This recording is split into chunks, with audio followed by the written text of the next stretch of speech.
Бекзаттың әйелі төркінге кеткеніне бүгін 7-ші күн. Үй тып-тыныш.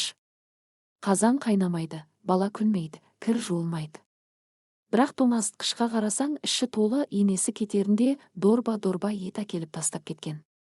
Бекзат күндіз жұмысқа барып, кешке үйге келіп, ет асып жеп, теледидарға қарап, қайта ұйықтайды. Бірақ неге екенін білмейді, іші алай-дүлей, жүрегі бірдеңе іздегендей. Сол күні түнде көрші подъездегі қыз Жаннұрмен бірінші рет көзі түйісті. Қыз кешкі уақытта дүкенге шыққанда үстінде қысқа шорты, иығы ашық футболка. Көз жанарын тартып, жүректі бір түртіп өткен еді. «Аға, ассалаумағалейкум», деді Жаннұр, тәтті жымиып. «Уағалейкум ассалам», деді Бекзат көзін тайдырып. Қыздың даусы құлағында қалып қойды. Келесі күндері Бекзат кешке қарай әдейі подъезде жүретінді шығарды. Бірде жедел сатымен бірге түсті, бірде дүкенге бірге барды. Жаннұр үндемейтін, бірақ үнемі күлімдеп тұратын. Жасы 19-дан енді асқан, колледжде оқиды екен. Анасы шетелде, өзі әжесімен тұрады. Сол бір кеште Жаннұр үйінің алдында отырып көзінен жас сығып отырғанын көріп қалды. «Не болды, қарындас?» деді Бекзат жақындап. «Ештеңе. Жай, жалғыздықтан жалықтым». Бекзаттың жүрегі дір етті. Өзі де дәл солай сезініп жүрген. Екеуі үнсіз отырды. Сол үнсіздік екеуінде жақындатты. Бекзат бір күні ет асып артық пісіріп қойғанын айтып, Жаннұрды кешкі асқа шақырды. Қыз алғашында тартынды, бірақ келісті. Ас үстінде екеуі көп сөйлесті. Қыз шын жүректен сыр ақтарды. Ал Бекзат ішіндегі бос орнын толтырғандай болды. Сол түн қас қағымда келді. Кино көріп отырып, қыздың иығына еппен қолын салған Бекзат, оның үндемегенін пайдаланып, шашынан иіскеді. Жаннұр алғашында шошынғандай болды, бірақ кейін мойнын бұрып: «Саған жақын болғым келеді», деді жай ғана. Сол сәт екеуінің де шекарасы бұзылған шақ еді. Сол түн екеуі бәрін ұмытты. Тыйым, жауапкершілік, неке, бәрі ұмыт болды. Бекзат алғаш рет әйелінен өзге жанға тәнін ашты. Жаннұр үшін бұл алғаш рет еді. Ол сенді. Ол өз сезімін шынайы деп білді. Таңертең оянғанда Бекзат алғашында өзін кінәлі сезінді. Бірақ Жаннұрдың жалаңаш иығына қарап, өз еркектік болмысын қайта қуаттады. Ол өзін әлде қайда жас, еркін, тірі сезінді. Бір аптадан соң әйелі хабарласып, ертесі үйге қайтам деді. Сол түнде Бекзат Жаннұрға: «Бұлай жалғаса алмайды», деді. Қыз үндемеді. Жымиып: «Мен бұның боларын сездім. Бірақ сенің назарың, еркектік мейірің маған керек болды. Енді өз жолыммен кетем. Сен де өз өміріңе орал», деді. Сол түні қыз есіктен үнсіз шығып кетті. 6 бөлім, кір жуылған, дастархан жайылған үй. Әйелі үйге оралды. Үй қайтадан қазанның иісіне толды. Балалар күліп жүр. Бірақ Бекзаттың көзінде бір өзгеріс бар еді. Ол енді әйеліне мейірімді бола бастады. Үндемейтін, бірақ көмектесетін. Үйге ерте келетін. Өзін басқа қырынан танытқанын сезді. Бірақ ішінде бір бұрыш бос күйде қалды. Бір күні дүкенге барғанда бір таныс иіс мұрнын жарып өтті. Артқа қараса жоқ, ешкім жоқ. Бірақ ол біледі, бұл Жаннұрдың иісі еді. Лимон мен иланг-иланг иісі. Қыздың өзі жоқ, бірақ сезімі мен естелігі жүрегінің түбінде сақталып қалды. Сол бір түн, сол бір наз өмірінде, еркектігінде қайта оятқан еді. Күндер өтті. Апталар өтті. Бекзат бәрін ұмытқанда кейіп танытқанымен, түнгі үнсіздік тағы сол Жаннұрдың елесін алып келетін. Әйелі қасында ұйықтап жатса да, оның көз алдына жас, нәзік тән, жас қыздың иісінен тұншыға жаздаған кештер жиі келетін. Кейде өзі жиіркенетін. Кейде сол сәттерді сағынатын. Мен кінәлімін бе, әлде өмір өзі осындай ма деп ойлайтын. Бірақ жауап жоқ. Күз түскен шақта есік қаққандай болды. Ашса, Жаннұр өзгерген, басына орамал салған. Көзінде бұрынғы от жоқ, орнына салмақ пен сабыр пайда болған. Қолында қағаз. «Аға, сізден ештеңе сұрамаймын.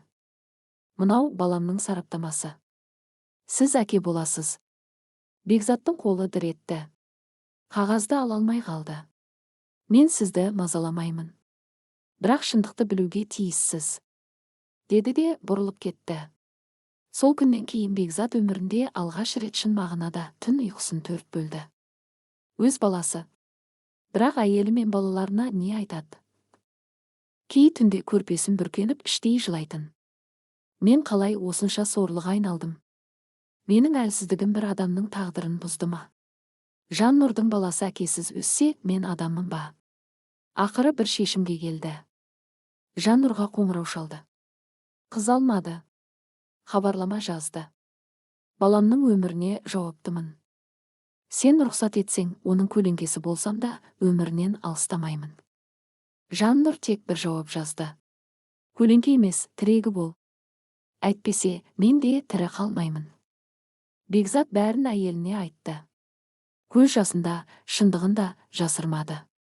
Әйелі алғашында сенбей жылады. Содан соң, мен кетемін.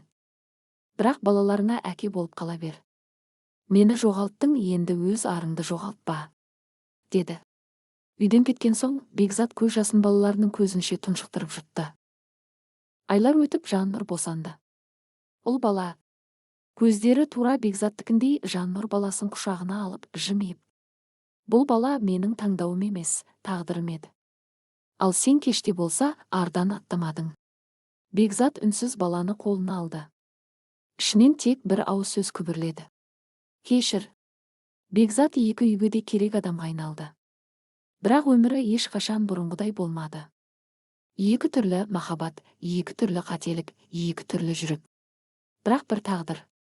Бір түндік әлсіздік, бір өмірлік жауапкершілікке айналды. Бекзат шындығын айтқан соң үйінен кетіп қалды. Бірақ бұрынғыдай күнде келіп кешірім сұрап қайтып оралуға тырыспады. Тек бір-ақ рет хабарласып, мен өз таңдауыма жауап берем. Өмірімді өтірікпен емес, шындықпен сүргім келеді деді. Сол сәтте әйелі Жаннұрдың жеңгенін білді. Күйеуін тартып алған емес, жүрегін алып кеткен әйелмен күресудің мәні қалмағандай еді. Бірақ сонда да көнбеді.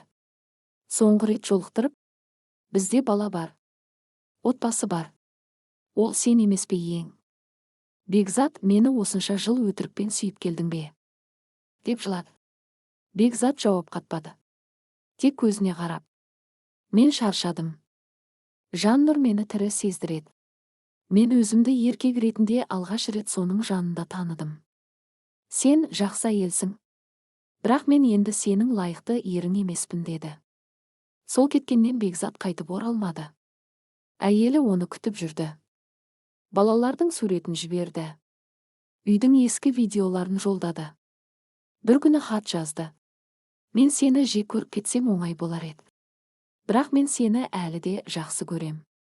Бірақ өзіңнен бұрын өз әлсіздігіңді сүйесің. Бекзат Жаннұрмен тұрмыс құрып кетті. Бірақ ол жақта да бәрі ертегі емес еді. Себебі махаббат күнделікті шай-шаңмен бірге сүріледі. Бірақ Бекзат бәріне төзді. Себебі ол бұл жолы өз таңдауы үшін өмір сүріп жатыр. Жаннұр баласын өсіріп қарапайым келін атанды. Бірақ оның жүрегінде де шемен бар еді. Ол бір әйелдің көз жасымен келген махаббаттың ішкі күйігі. Бекзаттың бұрынғы әйелі енді оны іздемейтін болды. Терезе алдында күнде отыратын әдеті де жоғалды. Бірақ кейде кешкі уақытта теледидардан жанұя, басты байлық деген бір жарнама шыққанда көзіне жас келетін. Ең құнды дүниені өз аяғыммен шығарып салдым деп сыбырлайтын. Бірақ ол енді күресуден шаршады. Бекзаттың үлкен ұлы есейіп, әке қайда? Деп сұрады. Анасы. Ол басқа таңдауды дұрыс деп шешті деп қана жауап берді. Бала үндемеді. Бірақ сол сәттен бастап әкесін атамайтын болды. Көзінен жек көру емес, салқындық кетті. Жылдар өтті. Бекзаттың шашына ақ түсті. Қолында Жаннұрдың баласы ойнап жүр. Кенет көз алдына ескі үй, балалары, терезеден қарап тұрған әйел бейнесі елестейді. Бәріміз бақытты бола алмадық. Біреудің бақыты, біреудің трагедиясына айналды деп ішінен күбірледі. Кей махаббаттар жүрекке емес, жауапкершілікке адал болуды талап етеді. Ал кей адамдар адалдыққа емес, өз құмарлығына адал болады.